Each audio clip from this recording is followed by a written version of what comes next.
जय माँ ललितांबा। मैं ज्योतिष दैवज्ञ विशाल गुप्ता प्रस्तुत हूँ अपने YouTube channel astro Vishal Gupta पर। आज हम प्रस्तुत हैं एक ऐसे पर्व की जानकारी के लिए जो शायद बहुत ही कम लोग जानते हैं, जो कि मार्गशीर्ष अर्थात अगहन मास के शुक्ल पक्ष की पंचमी को मनाया जाता है। यह पर्व जिसे नाग दीपावली कहते हैं, ये इतना महत्वपूर्ण क्यों है?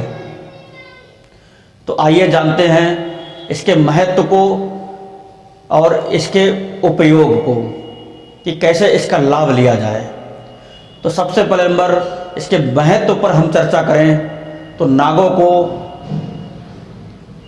इस पृथ्वी का भार उठाने की जिम्मेदारी मिली हुई है।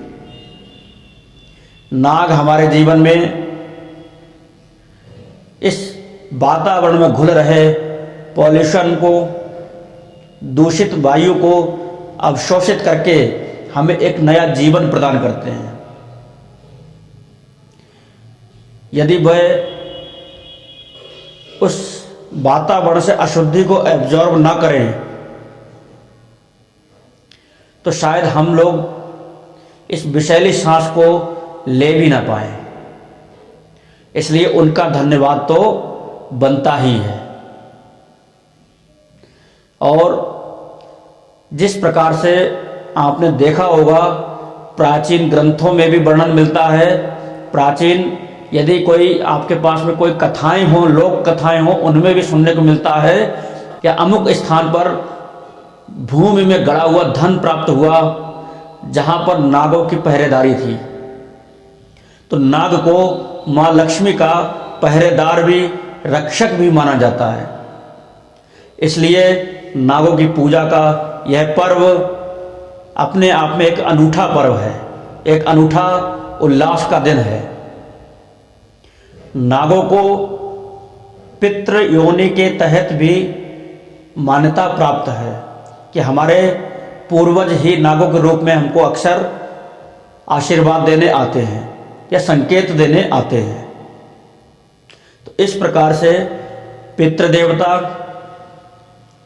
लोक कल्याण कारक देवता और धन के रक्षक देवता के रूप में नाग देवता को प्रतिष्ठित किया गया है।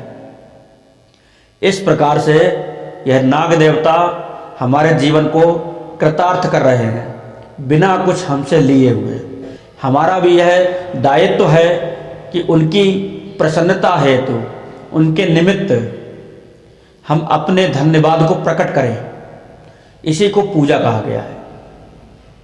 तो यह धन्यवाद प्रकट करने की, पूजा करने की क्या विधान है? तो सबसे पहले नंबर एक लकड़ी की चौकी या बाजोड़ जिसको कहते हैं, लेकर के उस पर एक काले रंग का कपड़ा बिछा लेंगे या फिर सफेद रंग का वस्त्र बिछा लेंगे। उस पर एक अक्षतों की ढेरी लगाएंगे और उस अक्षतों की ढेरी पर एक लोटा पीतल का, तांबे का अथवा स्टील का रख करके उसके गर्दन में, गले में, कंठ में कलावा बांध लेंगे और ऊपर एक कटोरी रख करके उसमें कुछ अक्षत रख करके और उस कटोरी में एक नाग नागिन का जोड़ा स्थापित करेंगे, जो चांदी का भी रख सकते हैं, स्वर्ण का भी रख सकते हैं, ताम्र का भी रख सकते हैं, तांबे का भी रख सकते हैं और पीतल का भी रख सकते हैं। तो किसी का भी, जिसका भी आपको सर्व सुलभ हो, उसके एक चांदी के नाग नागिन का जोड़ा लेकर के उस कटोरी में स्थापित करेंगे अक्षतों के ऊपर, जो कि कलश के ऊपर स्थापित है। तिलक करेंगे उनका, चंदन की धूप बत्ती लगाएंगे, चंदन के इत्र को रुई में लगा करके उनके सम्मुख रख देंगे, एक पान अर्पित कर देंगे और एक कटोरी में भोग लगाने के लिए खीर बना करके उनको अर्पित करेंगे, जो कि चावलों की भी हो सकती है, मेवा की भी हो सकती है, साबूदाने की भी हो सकती है, मखाने की भी हो सकती है। तो खीर उनको अर्पित करेंगे, लाल पुष्प या नीले अपराजिता के पुष्पों से उनकी पूजा करेंगे और उसके बाद उनसे प्रार्थना करेंगे। और हमारे YouTube चैनल पर प्लेलिस्ट में स्तोत्र संग्रह नामक फोल्डर के अंदर आपको एक वीडियो मिलेगा, मां मनसा देवी नाग स्तोत्र। उस स्तोत्र का 9 बार आप पाठ करेंगे उनके सम्मुख बैठ करके, और उनसे अपनी जीवन में आ रही आर्थिक तंगियों के लिए, मानसिक अशांतियों के लिए और जीवन में आ रही सभी प्रकार की भूत प्रेत पिशाच आदि पीड़ाओं से मुक्ति हेतु निवेदन करेंगे।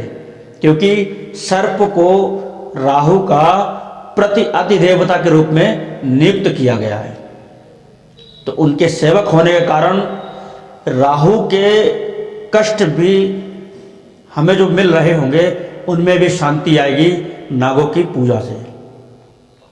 नागों का आशीर्वाद मिलेगा और नाग माता मां मनसा देवी की भी कृपा आपके जीवन में, नाग माता मां मनसा देवी की भी कृपा आपके जीवन में अवश्य बनेगी। इस प्रकार से आप अपने जीवन में इस पूजन को करके देव दिवाली या इस दीपावली की तरह ही इस नाग दीपावली की पूजा करके अपने जीवन से राहु से जनित पीड़ाओं को दूर कर, जैसे कि राहु द्वारा निर्मित पितृदोष, नागव दोष, काल सर्प दोष, प्रेत दोष आदि दोषों से मुक्ति प्राप्त करके अपने जीवन को सहज, सुलभ एवं आनंदित बनाने के लिए प्रार्थना करेंगे। आशा करता हूँ यह चीज़ आपको बहुत स्पष्ट ढंग से समझ में आ गई होगी, और यदि कोई चीज़ ना समझ में आए तो आप हमारे नीचे कमेंट बॉक्स में कमेंट करके भी हमसे इस विषय में जानकारी प्राप्त कर सकते हैं। धन्यवाद। जय मां ललितांबा।